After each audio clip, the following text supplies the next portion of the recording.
Hello, and welcome to the 007 Files. I'm co-host Javi Trujillo. We're going to do a little something different on the channel today, and that is a quick unboxing of the just released 007 Sean Connery Six-Film Collection in glorious 4K with digital codes, I guess, as well. So let's do a quick taking off of the plastic wrap and see what's inside this case.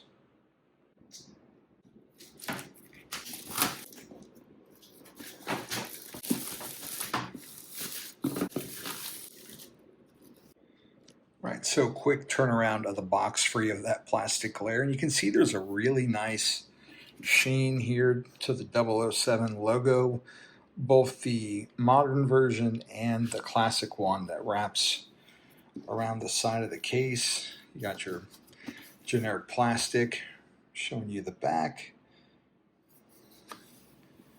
and the side. So I guess get the complete 007, start here, wrap around. Nothing at the top, and a fairly plain bottom, just some credits. Currently without a tripod, so you have to forgive me as I do this one-handed, but there's no back to this. This serves as your cover to the back. So with that out of the way, here are the discs proper in their case. And we'll just start with the first one, Dr. No. I'm just going to go all the way out. These are held in here really well. Kind of like a foam texture to it. But yeah, looking good. There's Sean himself. And the back we have that famous scene from the beach in Jamaica with Ursula Andress. It's a great image. And I like the quality that the Steelbook gives the light. You know what, we'll just do them all right now. From Russia with Love. Oh, that's nice. The interior from Russia with Love. Here's a look at the inside of Goldfinger. The back of Goldfinger. Here's our look at a very loungy Sean Connery. The scene that never appears in the movie, but I always wondered where it was because I saw this promotional art on the back of the VHS.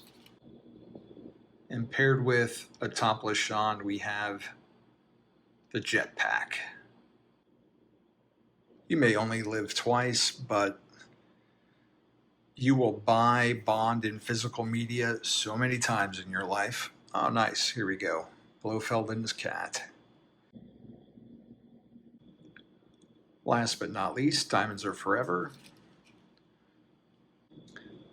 And the satellite. Interesting pairing for the back of that one. Now, inside Dr. No is where I found the slip that has the digital movie code. And we have this folder right here, which we'll take out. And we've got him in the Alpine. So inside this folder is the certificate of authenticity and a little blurb about Sean Connery being the quintessential James Bond. And I have number 258 out of 15,300. So cool that I got a fairly low number for what it means to anyone. Nice to see that they made that many of them. So it seems like it was pretty available if you wanted it. And yeah, nothing on the back of it. That is it. So I just wanted to take a quick look at other forms of 007 on various media. Obviously, here we have a VHS of Dr. No. Not the first VHS of a Bond movie I ever got, but definitely the first time I owned Dr. No.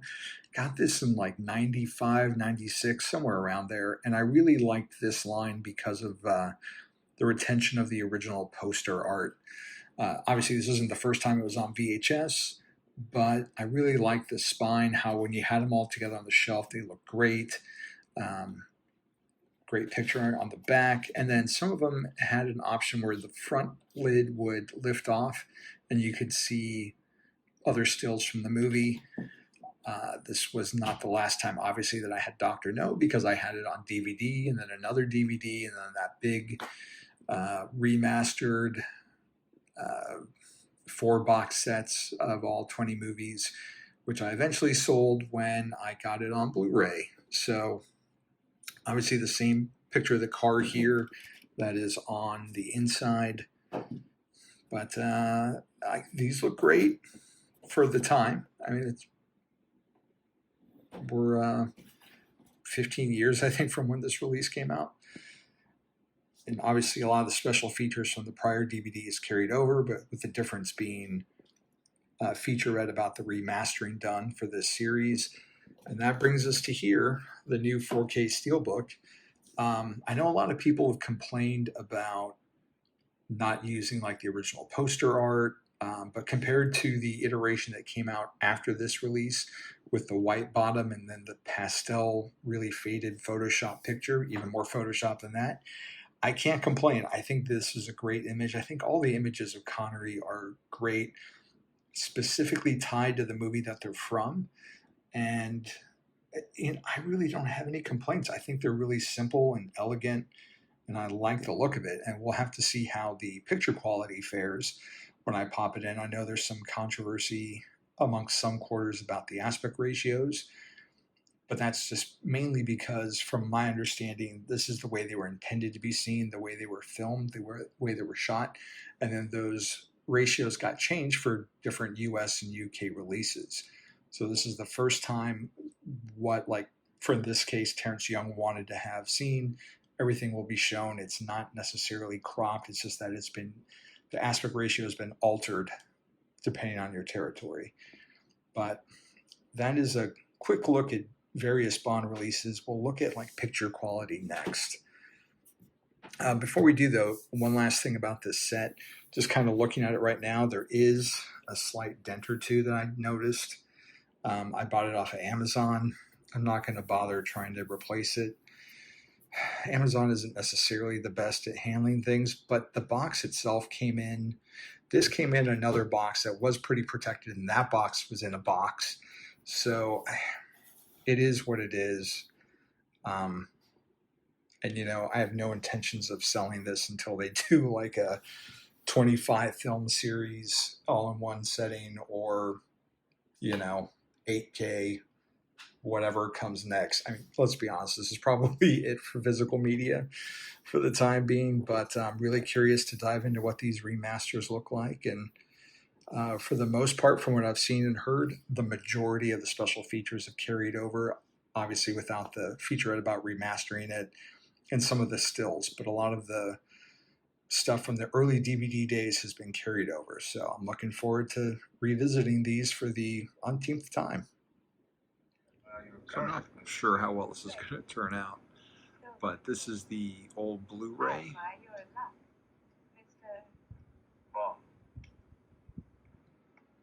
Yeah, obviously that's pulling the focus away on the color timing, but you can see the cropping on the sides. And so let's switch to the Apple to get an idea of what that looks like.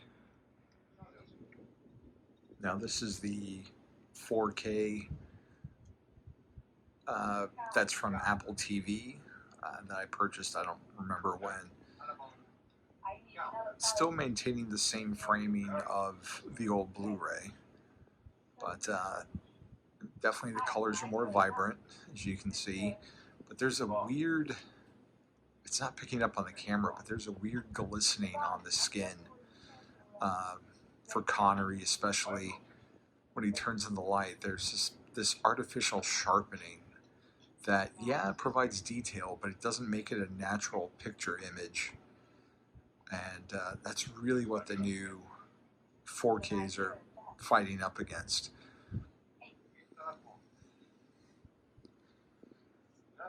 But again, just to look at the framing of where people come into the frame, how that gentleman's shoulder on the left is almost to the lapel of the frame. Let's see what the new 4K looks like. All right, so here's now the new 4K with the 2024 remaster done by Warner Brothers. Try and balance that out there.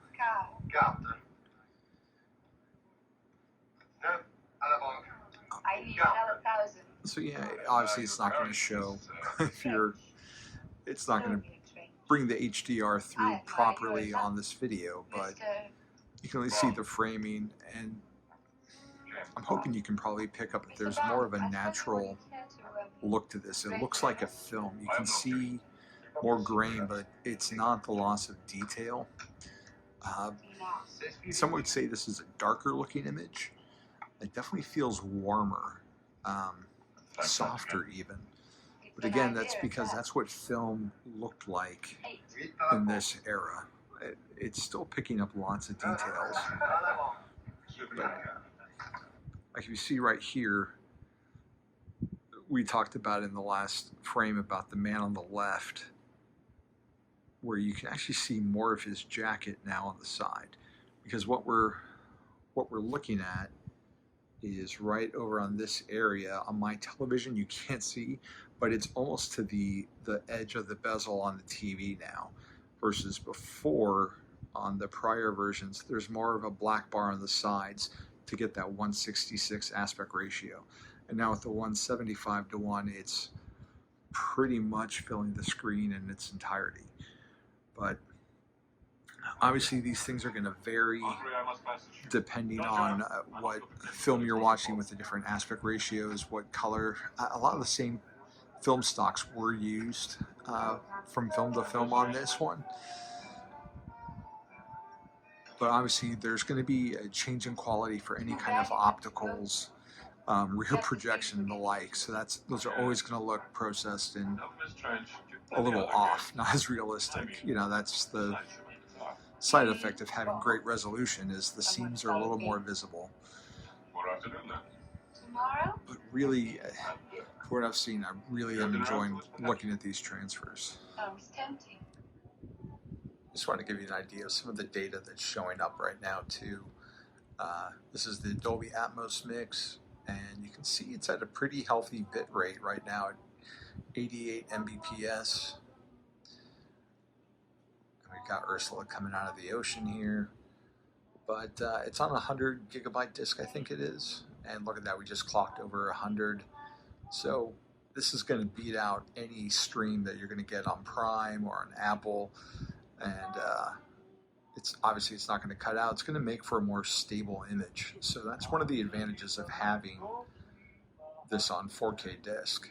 And obviously in the corner you've got the 4K, 24 frames a second, HDR. So it's just a quick look at some of the metadata for those people who may be interested in that kind of thing. So all this new box set doesn't have the still galleries. Obviously it doesn't have the remastering featurette from the old remasters, since this is a brand new one. And disappointingly, no new special features. For me, as a film fan, like, this is definitely a worthy upgrade to have the early Bond films in this kind of resolution with a new remaster, since lots of new developments have been made since the old remasters. And with, obviously, when those got done, HDR at home wasn't a thing. 4K resolution wasn't able to be produced at home on TVs. So for me, it is completely worth it to upgrade this set, whether or not it's the Steelbook version, which is, in my opinion, really handsome packaging, or even just the small slipcase that has all 6 movies in it. From a shelf storage perspective, that's not a bad way to go, because this Steelbook, the box set is huge, and I wasn't thinking about where I was going to put it on my shelf once it arrived. But I really do like the images they chose and how they designed it. And I think, you know, it's definitely worth picking up if you're a major Bond fan. I mean, I've had Like we saw earlier in the video, I've had this movie on VHS. Didn't have it on Laserdisc. I did have the Brosnans on Laserdisc and the Daltons. But definitely had them on DVD several times, had them on Blu-ray, had a digital version, and now 4K. So hopefully the rumors are true and Brosnan's next, because I would love to see 4K modern remasters on those. But thank you so much for watching all this, and we will see you next time on the 007 Files. Thanks for watching.